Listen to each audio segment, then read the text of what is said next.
we're now live. Hi, everyone. Sorry, we had like a weird... Hiccup. Right? I was going to say technical difficulty, but yes, it was technically a hiccup. Yeah. It said we were live and then we weren't. It was figuratively a hiccup. Yes. Yes. Okay. Hey, everybody. Hi, everyone. Welcome to week... 4? 4? I was not even like... Yes, it's week 4. Oh my god, it's only week 4 of the semester.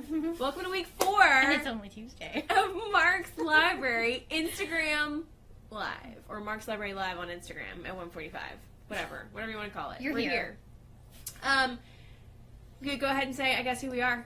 All right, I am, I need to remember. It's been one of those days. One of those weeks already. I am Stephanie Ebers-Ard. I am the Social Sciences Librarian here at the Marx Library. And I'm Beth Rigan-Shepard. I am, and I almost got it wrong too, I am the Arts and Humanities Librarian here at the Marx Library. And so today on Marx Library Live, we were talking about something that happens annually. Yes, every year. We're going to talk about banned books. Yes, that's what annually means. Well, you never know who's in the audience. It's true. It happens every year right about this time. Yes. It's banned books week. I just said that. Did you start? I know, but I was laughing, and so I'm afraid they may have not heard you. So do you want to take it from the top? Yes. Okay, so every year, or as Beth likes to say, annually, libraries everywhere observe Banned Books Week, which is actually the opposite of what it sounds like. Yeah, we're not celebrating the banning of books. We're celebrating your right to read whatever you want. Information freedom. And we're bringing your attention to... the fact that lots of books are banned and challenged in the United States and around the world. Yeah. So if you come into the library, you'll see a display. It's got lots of caution tape, and you'll see our mannequin, her mouth has been taped up. And the reason that her mannequins... I didn't do it, the PR committee did while I was gone. I don't like that. But the idea behind it is that... She's been censored? She's been censored, yeah. Because when you are telling people that they can't have access to certain materials, books especially, but other things get censored too, then you're telling them that they don't have access to certain stories or certain kinds of information. Yeah, and that's this year's theme, right? So every banned books week every year has a different theme. And this year's theme is censorship. Yeah. Silencing stories. Right. Right? And that's kind of what we want to talk about a little bit today, like what that actually looks like, what that actually means, right? Because no one's going to say, like, yes, censorship's a good thing. Like, I don't think anyone would argue, like, yes, we should censor our information, freedom of speech is really important, but then when you start thinking about the reasons why some things are challenged, it starts to look a bit complicated. Yeah. So, what's the big, huge reason why things get challenged a lot? Where should I start? I know, right? Well, I mean, I think maybe like the idea, like we were talking about this a little bit before, we were talking about Banned Books Week, and the idea of it's often not mainstream voices that get questioned, right? They're voices that might make some people uncomfortable. Often books are banned because people are afraid their children will read them. That's a big one. And they might have to explain unfamiliar or unusual or unorthodox ideas to their children. And actually printed out this graphic. I don't know if you can see it, but yeah, you can. Oh, you actually can. Yeah. But it's also been shared on Instagram, so you can scroll up and find it. And this is from ALA sharing the most common reasons. And the bigger ones obviously are more common than others, right? Right. Okay. So sexually explicit looks to be a big one. Yeah, that's pretty big. I don't know if you guys, it's kind of grayed out, but like LGBTQ kind of titles tend to be questioned a lot. It looks like. Racism. So, of course, all the kind of marginalized, or what we would say are marginalized voices, right? And so, what's the problem with that? I mean, it's a huge problem, right? Because that's a big swath or portion of the voice, right? Like, just because they may be smaller voices doesn't mean they're less important voices in any way, right? And we as librarians make it our mission to make sure that our collections or what we provide really is kind of a cross-section of our world. Right? And we don't want to privilege one voice over another. As you'd imagine, that kind of happens by the nature of information a little bit, which is often sometimes I think students forget about that like certain information gets privileged just because of the people collecting information and publishing information, but I think that's why things like archives become so important, right? Because if we think about I think a good example would be like the civil rights movement. Mm-hmm. So before the civil rights movement, the kind of intellectual voice was like the white, upper middle class, maybe even elitist intellectual, right? And we would have no record of an entirely different voice / population without the archive, right? So, I don't know. And the problem with bans and challenges is that they tend to target those kinds of voices because those are the voices that Are different. Yeah. And so, I mean, if you live in a world where people are mostly Homogenous. Well, we're not homogenous. We're not. But we privilege things like heterosexuality, whiteness. Heteronormativity, yeah. Maleness. Thinness. Yeah. Christianity. Able-bodied. Able-bodied, right. Yeah. So all these things that, while they are privileged, we don't want to make sure that they're the only things that get, the only voices that get represented, right? Because the other voices are just equally as important. Right, and they need to be represented. And often when someone writes a book that deals directly with some of these issues, in fact, I would say frequently. That deals with LGBT issues or disability, sometimes even mental illness. Mental illness. That's a big one. What's the book? Oh God, I can't remember now. It's something about a dog, and it's about autism. Living with a child with autism. It's been challenged. I can't remember the title. I'll put it somewhere. Yeah. Anyway, it's been challenged and it's just like, well, autism is not even a contested idea in society anymore, but it still is challenged, I think, by the fact that, again, that is the outside of the norm. And it makes people uncomfortable when they're confronted with it. Yeah, but at the same time, imagine if you were living with a child with autism. Like, you'd want a voice that is similar to your own. Or you have children going to school with someone who has autism. Wouldn't you want to know about it? Yeah. At least that's what we think. Or wouldn't you want your children to know about it? Yeah. That's what we think. Anyway, and so it's our job. What is it? I know the book you're talking about, but I can't remember the name of it. Something about a dog.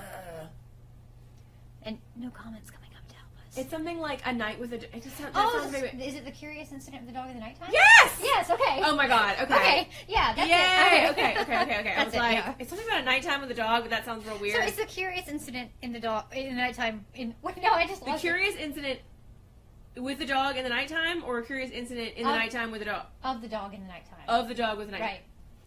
We'll get it right. That's what it is. Yeah. Anyway, so... When I just rattled it off, it all came. Yeah, it came out, and now we're like...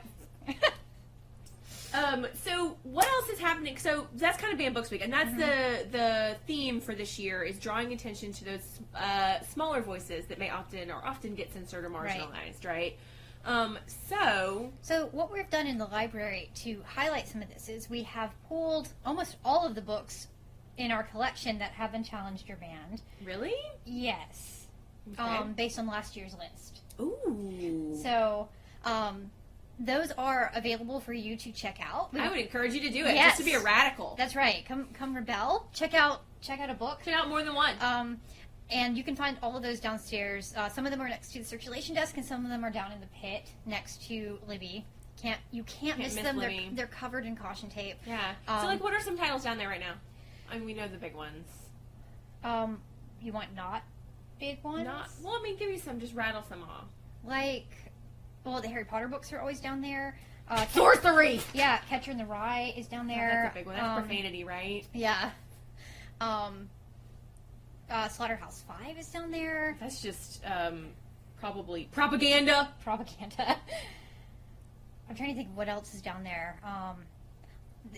Any un-American? Maybe Slaughterhouse 5 would be un-American. That might be classified as un-American. Yeah. That's actually, because that's one of the things on here is something might be banned for being considered un-American. It sounds very like McCarthy. Yeah, so, I mean, who gets to decide what that even means? And also, just because it addresses racism, is that a bad thing? Right. I mean, isn't that a good thing? Yeah, so this means it's the reason someone gave, but we don't know the context. And also, when you take something out of a collection or insist that someone not read it, you're taking it away from everyone. Yeah, not just your child or whatever. You're taking it away from everyone. Yeah. And so people should be... I think they should also be forced to do a better job giving the reason. Yeah. So racism's your reason? The fact that it exists? But people, Like, people should be able to, I guess, self-censor, I guess. yeah, like we're not saying you have to read everything if it makes you uncomfortable, right? But that I should have the opportunity to read something that makes her uncomfortable. Right. And vice versa. Yeah. If anything makes you uncomfortable. Very little. No. So so downstairs there's all those books, so check them out. We also have pulled a whole bunch of books about the First Amendment and censorship. So if you want to learn a little bit about how... The idea of obscenity and censorship. Yes. What an exciting read. I mean, it actually is very cool. No, there's some really cool stuff Yeah. down there. So you can check those out, too. And we'll also have some interactive displays where you can come around and it's going to be moving, so it might be in the Learning Commons.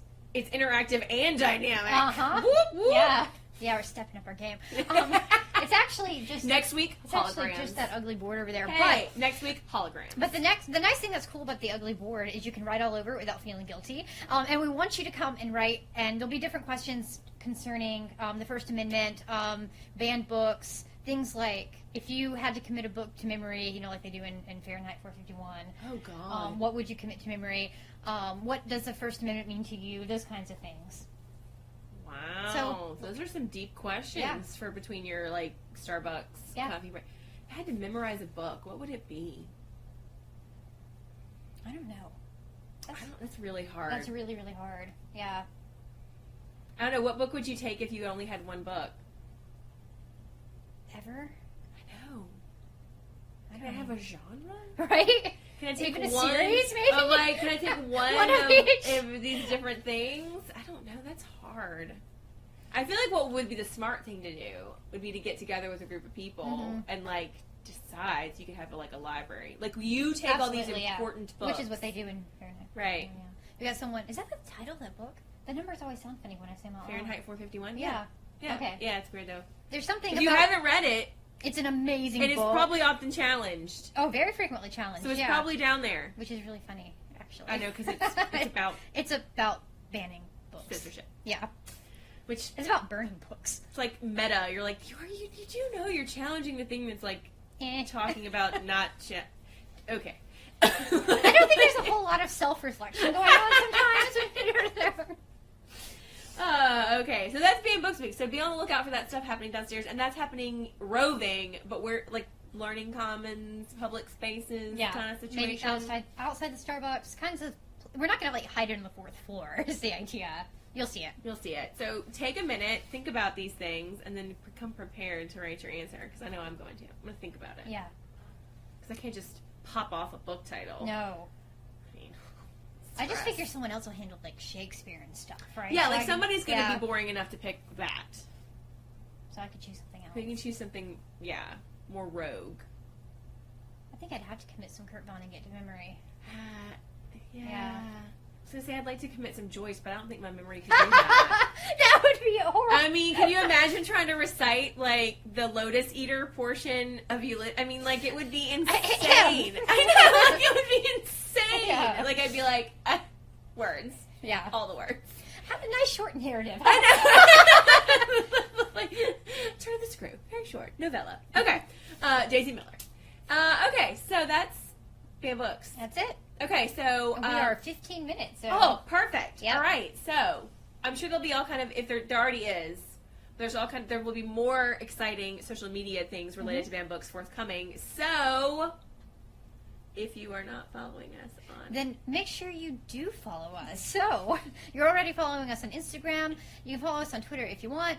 And we are on Facebook. And there are some cool things on Facebook that you can't do on Instagram, like the little Banned Books frame that a lot of people have been using. Oh, yeah! Yeah. So there I are want some. to do that. So follow us on Facebook. We are on there as Marx Library, University of South Alabama. So Yeah, I was like... I was trying to think of. Yeah, Yeah, it's there. we're there. We're easy to It's find. very easy to find. So follow us. There'll be all kind of cool social media stuff. This is up there, right? Yeah, that's up there. Just take a look at this because this is really, you can't see some of the smaller ones, but it's really interesting. Like you're like, low I literary was just gonna value. read that one. Okay, so like gender identity. Oh man, that's so important. I know. Bodily function. Yeah, What does that even mean? I think that's like like Captain. arms bending? No, I think it's like Is that Captain Underpants? Captain Underpants kind of stuff. Yeah. The N-word. Okay, and this stuff kills me because, like, misogynistic worldview. Like, would you not... Are you banning it because it has one? I don't understand. Are you banning it because you have one? Because you have one. Like, that's what I don't understand. Like, Yeah. okay, I don't get it. Pervasively vulgar. Oh, and I just, like, this one person is just like, you know what? It's confusing to me. So I don't want it because I don't understand it. Defies authority. It's different than me. No. Please take away. So. No Ken has. So there you go. So check a minute. It's actually kind of cool, like, to think about, and you think about why some of these would be, like, what would qualify? I don't know. And think about, like, who is missing out if these kinds of things get taken out of a library. A political viewpoint. So just because, and that's so crazy because that is fundamentally what our country is founded on, is like Right. the idea of conflicting political perspectives. Like, we wouldn't be here if we didn't have a political view, right? We would still be, like, eating tea and crumpets and having weddings in the morning. Oh, morning wedding. Right? Yeah. So, like, thank goodness we had a different political viewpoint. I mean, although I would like to be a British subject. It would be cool. But our taxes would suck. Healthcare? That's okay. We're done anyway. We were kind of off the... Okay, guys. So take a minute, look at this cool stuff, check out a band book, and we will be back next week. To talk about something? To talk about something different. Something different. Yeah. If there's anything you want us to discuss, let us know. Let us know. All right, guys. All right. Bye, everyone. Bye. Sitting pale. Into button. I know it's